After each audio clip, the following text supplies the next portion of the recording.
மார்கசீர்ஷோகம் என்று கீதையிலே கண்ணன் என்பதுதான் சாதிக்கையிலே மாதங்களிலே நான் மார்கழி என்று பகவான் சாதிக்கிறார்.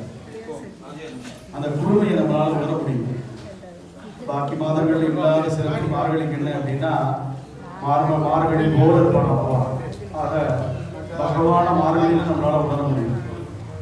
ஆக காலையில் எந்திரிக்கிறது கொஞ்சம் சிரமமான காரியமாக இருந்தாலும் அதை செஞ்சு அதிகாலையில் பகவானை தரிசனம் பண்ணி ஒரு நெறியோடு இருக்கக்கூடிய வாசம் எது, இறை வழிபாட்டுக்கென்றே ஒதுக்கப்பட்ட மாதம் எது அப்படின்னா மார்கழி. ஆகையினால நம்ம வேறு காரியங்கள் பண்ணுறதில்ல.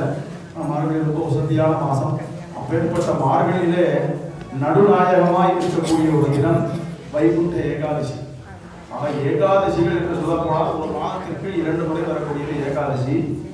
அந்த எல்லா ஏகாதசிகளுக்கும் ஒரு சிறப்பு இருந்தாலும் வைகுண்ட ஏகாதசியை போல் ஒரு ஏகாதசியை நாம் பார்க்க முடியாது. எம்பெருமான் பல்வேறு விதமான அவதாரங்களை நிகழ்த்திய பொழுது முரண் அப்படின்னு ஒரு அசுரன் இருக்கான். இந்த முரண்கிற அசுரனை பகவான் வதம் செய்ய வேண்டும் என்று தன் திருவுள்ள பற்றியுள்ளார். அந்த முரண்கிற அசுரனை எம்பெருமான் வதம் செய்ய வரும் பொழுது வேகமாக அவனோட போர் செஞ்சு கொண்டே இருக்கும் பொழுது ஒரு இடத்துல போய் சயனம் செய்வது போல் நாம் இருப்போம் அப்படின்னு முடிவு பண்ணி ஒரு கோவைக்குள்ள போய் சயனம் செய்வது போல் சயனம் பண்ணலாம்.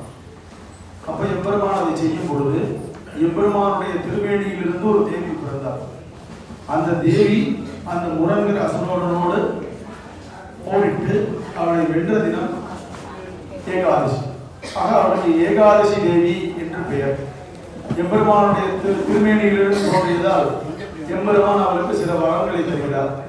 உன்னுடைய 11ஆம் நாள் என்று ஏகாதசம்னா 11ஆம் நாளான ஏகாதசி என்று யாரெல்லாம் விரதம் இருந்து என்னை வழிபடுகிறார்களோ அவர்களுடைய சகல பாவங்களையும் நாம் போக்கி தருகிறோம் அப்படின்னு ஏகாதசியுடைய சரித்திரத்தை நாம் பார்க்கிறோம்.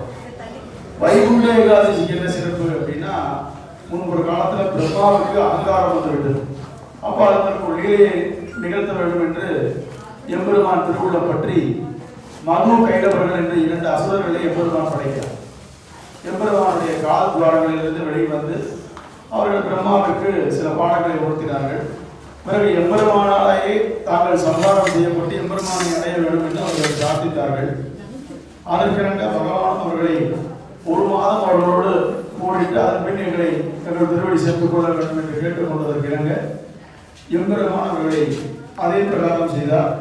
அவர்கள் சகல பாவங்களை செய்திருந்தாலும் எம்பெருமானுடைய வழக்கு துவாரமாகிய வைகுண்ட வாசல் வழியாக நாம் வந்து உண்மை